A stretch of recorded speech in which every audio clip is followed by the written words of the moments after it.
G'day, I'm Trent from Aussie Hobby Homestead, and I'm here today to show you how to grow oyster mushrooms right at home, very easily. Have you ever wondered when you go to the shops and you see those oyster mushrooms on the shelf and they're the gourmet mushrooms as they say, but they're a bit expensive? So today I'm going to show you my 5 easy steps of how to grow that right at home for very minimal cost. Let's get into it. Step 1. First of all, we're going to need to talk about containers to grow them in. And when I talk about growing oyster mushrooms at home, they are very versatile in the container you can grow them in. But I'm talking minimal cost for the expenditure of the growing time that you want. So today I'm going to be teaching you how to grow them in buckets. So I picked up this bucket free from a food distributor in my area. You can pick these up, it's a food grade bucket. You can buy them from Bunnings, and the best thing about these is you can reuse them. But when I say oyster mushrooms are versatile and growing in anything, I'm talking you can grow these things out of cardboard boxes, plastic bags, plastic seals that you puncture holes in the bottom and in the sides and grow them out that way. But growing them out of buckets, I find that you can keep reusing the buckets as long as you keep it clean and keep washing it after every use and sterilising it. So first things first. So what you're going to need to do is you're going to need to drill drainage holes in the bottom of the bucket. So this allows any extra moisture to drain out that accumulates within the substrate that you're going to put in here. So all I did for this was drill 5 1/4 inch holes around the bottom there, just in reasonably even order. So secondly, I'm going to need to change that drill bit out to the 1/2 inch. You're going to need to drill holes around the sides here. So this is going to be where the mushrooms are actually going to fruit from. So this is why I use the 1/2 inch around the side and the 1/4 inch on the bottom, because the 1/4 inch is a bit too small for the oyster mushrooms to fruit out of. You don't want them fruiting out of the bottom of the bucket if they can. So all you do for this is drill them in random order around the sides of the bucket.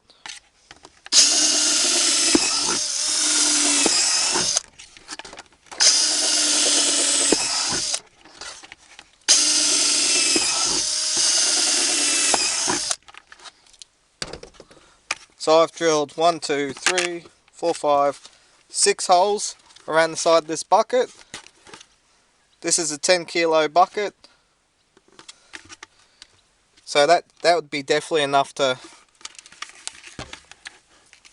it. This allows mycelium to breathe and becomes the fruiting holes that the mushrooms come out of. Step 2 is substrate. You might ask what substrate is. Substrate is pretty much just the mushroom's food. So this is what's going to be feeding the mushroom mycelium. And today we're going to be using a mixture of chopped up straw along with sunflower husks.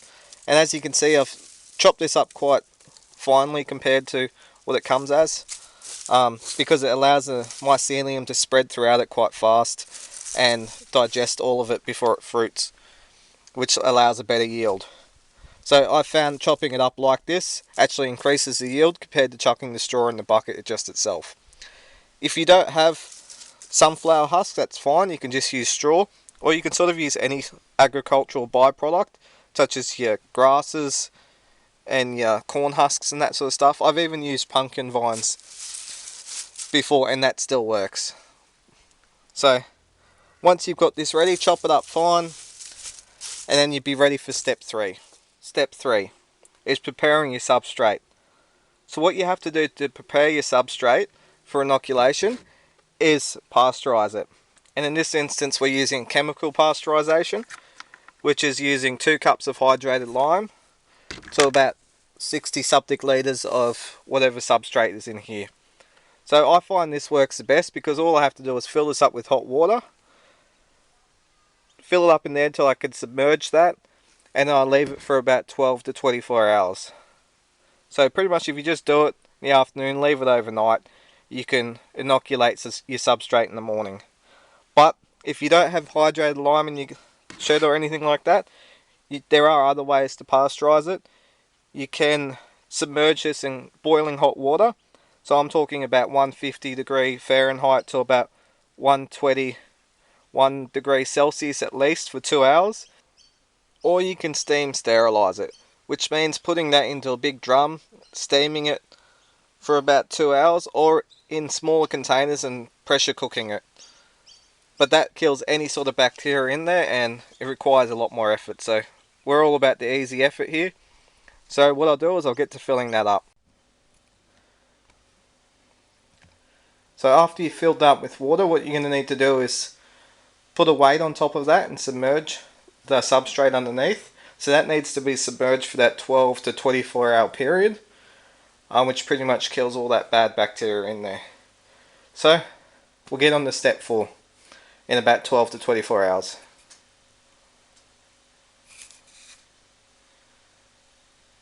Step 4. So this is inoculation. So what we're going to need to begin with is that substrate that's been pasteurizing for 12 to 24 hours. We're going to need a clean surface to put that on, just to drain it out a little bit. So the easiest way to do this is to use a bleach solution, about 1 to 10 ratio. Just spray down the table.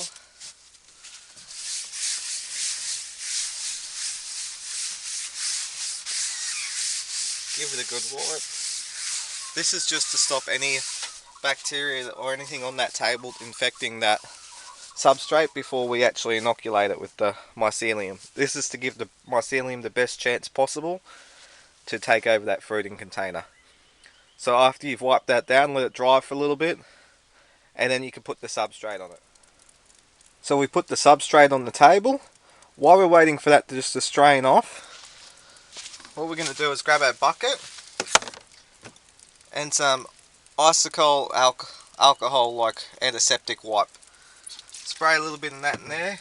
Make sure this is nice and clean.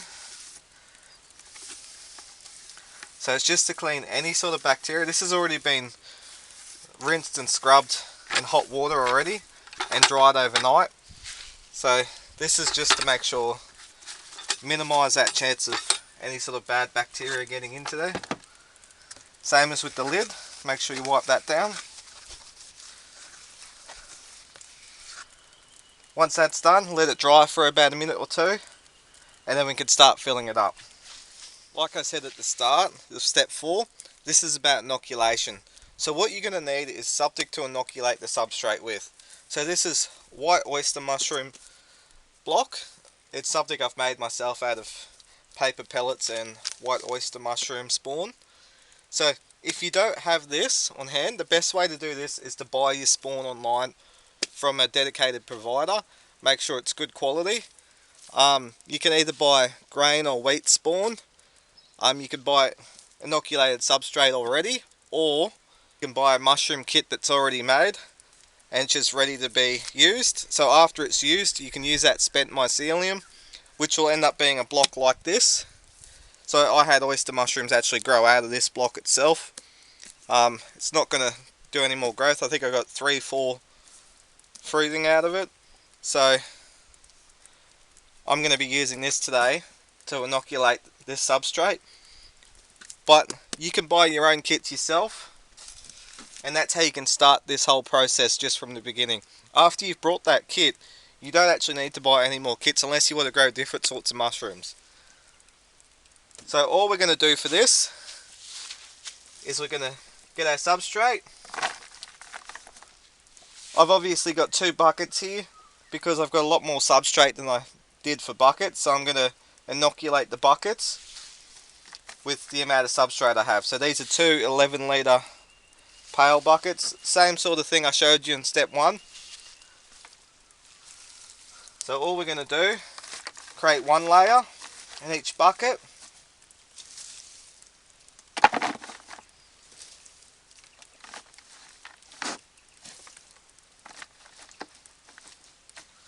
Sweet, once you've got that first layer in,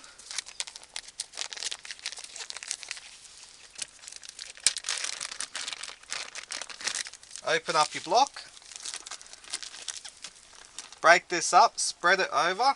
So the ratio you want for the whole thing is roughly about a 10% spawn or grain wheat inoculation to whatever percentage you're using.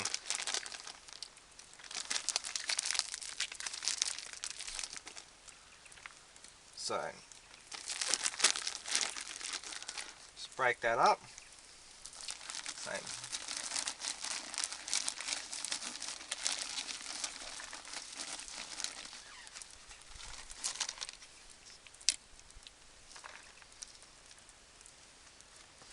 Spread that around, break up any clumps. So all you do for this is just continuously layer. So you put one layer of substrate and then one layer of spawn. So when you do this, just make sure you push it down, not too firm, but so it's enough to breathe. You've obviously got these air holes in the side that they fruit out of. This allows it to breathe as well. So I've covered these up with micro pull tape. This just allows it to breathe without any bacteria or anything actually getting in that hole before the mycelium takes over. You can pick this up from chemists or mushroom suppliers themselves. I found picking them up from chemists and that sort of stuff, it was a lot cheaper than buying straight from a mushroom supplier. But whatever's available to you, you can use. So while we're filling this up, you can see I'm wearing my trusty gloves. Also just to allow any contamination to stop it from going in. So one layer and then another layer of spawn again. And you pretty much just do this. So I filled the buckets up. So initially what you're going to want to do while layering this, you want to leave enough room at the end so you can put the final layer substrate. So you want to finish off your grain spawn or homemade spawn or mushroom kit or whatever you're using to inoculate this. Put a layer of that on and then finish it off with a layer of substrate on top, which I've done for both these buckets. So all that's left is to chuck the lids on.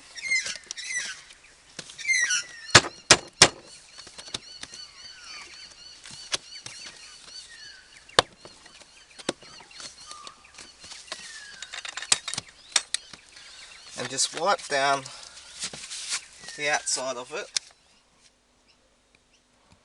So once you have the lids on, what you're going to want to do is place them in an area out of direct sunlight, somewhere that you can drain that excess moisture that is in that substrate that's actually going to drain out those drainage holes in the bottom there, just for about an hour or two, just to get rid of any excess water that's in there.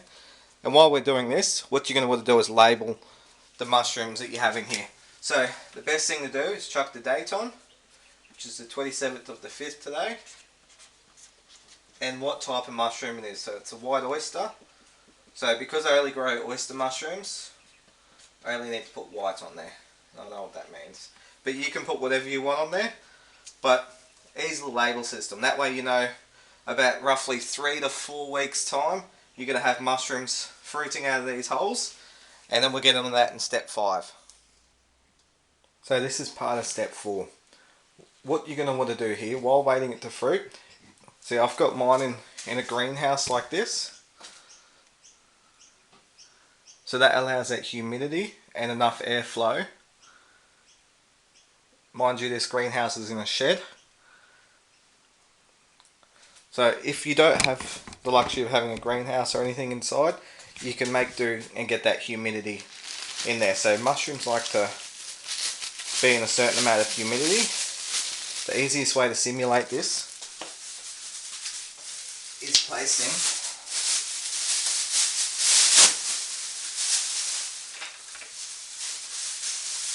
in a black plastic bag.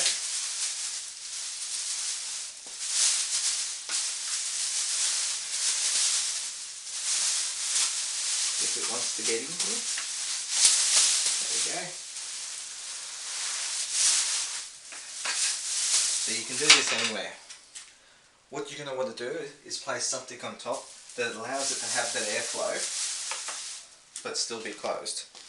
So all you'd have to do then is mist it.